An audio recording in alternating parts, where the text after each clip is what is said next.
Dans cette vidéo, je vais vous présenter un modèle issu de la ProcessCom pour vous permettre de parler la langue de votre équipe. Vous avez une réunion de service à 14 heures. Vous annoncez un changement d'organisation et à droite, un soignant croise les bras et dit rien. À gauche, une autre personne pose 10 questions sur le sens du projet et en face, quelqu'un consulte déjà son téléphone. Et pourtant, vous leur avez dit tous la même chose. Et ce n'est pas un problème de management, c'est un problème de langue. Et aujourd'hui, je vais vous donner un outil concret pour y remédier, qui est issu de la Process Communication Model. Et qu'est-ce que c'est que cet outil? C'est un modèle qui a été développé dans les années 70 par le psychologue T.B. Keller. Il a été tellement efficace qu'il a été utilisé par la NASA pour sélectionner et composer les équipes d'astronautes. Et l'idée centrale est simple.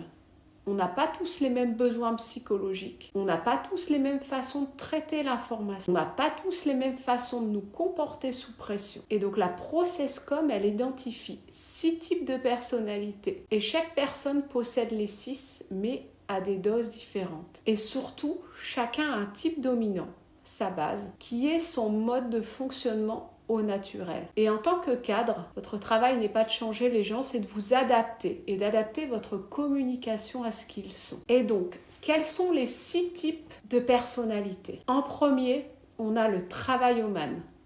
Il est logique, organisé et rigoureux. Il a besoin qu'on reconnaisse son travail et ses compétences. Donc, parlez-lui avec des faits, des données, des objectifs clairs. Ensuite, on a le persévérant. Il est engagé, observateur, fort en conviction. Il a besoin que ses valeurs soient respectées. Solliciter son avis, il aura toujours une opinion. Ensuite, on a l'empathique, qui est chaleureux, sensible, attentif aux autres. Et il a besoin d'une relation de confiance. Avant de parler avec lui, demandez par exemple comment il va. Ensuite, le promoteur, il est adaptable, direct, pragmatifié. Il a besoin d'action et de défis. Allez droit au but. Donnez-lui de l'autonomie et des résultats à atteindre. Puis, le rebelle, il est créatif, spontané, réactif. Il a besoin de contacts positifs. Il fonctionne à l'humour. La bureaucratie, beaucoup moins. Et enfin, le rêveur. Il est imaginatif, calme, réflexif. Il a besoin d'espace et de temps pour traiter. Ne le pressez pas. Et donnez-lui des instructions précises et laissez-le travailler. Et donc, comment faire pour parler la bonne langue? Quels sont les canaux? Il n'y a pas que le fond qui compte, c'est aussi le canal que vous utilisez pour le faire. Et la ProcessCom décrit 4 canaux principaux. Le premier, il est directif. On passe par des instructions claires, des phrases courtes, des verbes d'action. Il est efficace avec le promoteur et le travailloman. On a l'interrogatif avec des questions ouvertes, des échanges factuels.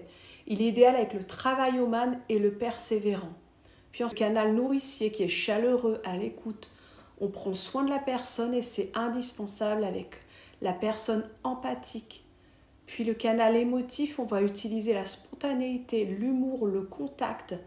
Et c'est idéal avec les profils qui sont rebelles. Et en fait, dans votre journée, vous passez votre journée à switcher entre toutes les personnalités différentes. Et si vous utilisez le même canal pour tout le monde, vous perdez la moitié de votre équipe en route parce qu'ils ont du mal à comprendre le message. Et en fait, c'est quand on est sous stress que le profil dominant ressort. Le stress, c'est le véritable révélateur du profil de la personne. Et c'est quelque chose qu'on ne nous apprend pas à l'école, ni en école de management. Le stress révèle notre profil. Et quand quelqu'un rentre sous stress, son comportement change de façon prévisible. Et si vous savez lire ces signaux, vous pouvez intervenir avant que cela dégénère. Le travailloman, quand il est stressé, il surcontrôle. Il est très perfectionniste à l'extrême. Donc reconnaissez son travail. Le persévérant, qui est stressé, devient dogmatique et critique les autres. Validez ses convictions. L'empathique est stressé. Quand il est stressé, il s'efface et il attend que ça se règle tout seul. Rassurez la relation. D'abord. Puis ensuite le promoteur. Quand il est stressé, il peut manipuler, court-circuiter et redonner-lui de l'action concrète. Le rebelle stressé, lui, se plaint, s'agite. Le rêveur stressé, lui se retire et redevient passif et initiez le mouvement doucement. Donnez-lui une structure. Et la règle d'or, ne répondez jamais au stress de l'autre avec votre propre stress. Et là, voici un cas concret en secteur sanitaire ou médico-social. Et là, vous devez annoncer une réorganisation des plannings. Vous donnez le même message et là, pour le travail humain, et vous lui dites, voici la nouvelle organisation. Voici les données qui justifient ce choix et les indicateurs qu'on va suivre. Vous êtes logique, factuel, structuré, un persévérant.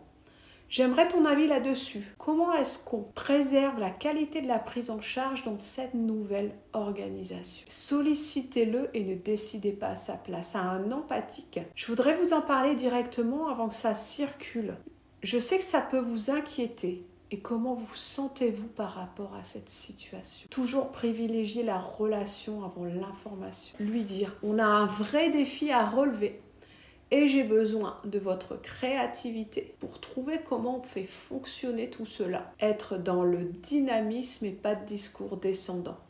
Même changement, 4 approches totalement différentes et 4 fois plus de chances que ça se passe bien. Et la ProcessCom, ce n'est pas l'étiquetage, ce n'est pas réducteur, c'est un outil d'ajustement au service de la qualité du soin, de la cohésion d'équipe. Et donc ce que vous pouvez faire dès demain, vous observez ce qui se passe dans votre établissement et vous identifiez comment les gens parlent et comment ils interagissent entre eux. D'autant plus quand les personnes sont stressées, vous restez calme et vous identifiez les signaux. Et vous adaptez votre communication en fonction du profil de la personne. Et ce qui est important de se dire que ce n'est pas le message que vous envoyez qui compte, c'est le message que l'autre reçoit. Et si vous voulez aller plus loin, je vous invite à passer un inventaire ProcessCom certifié.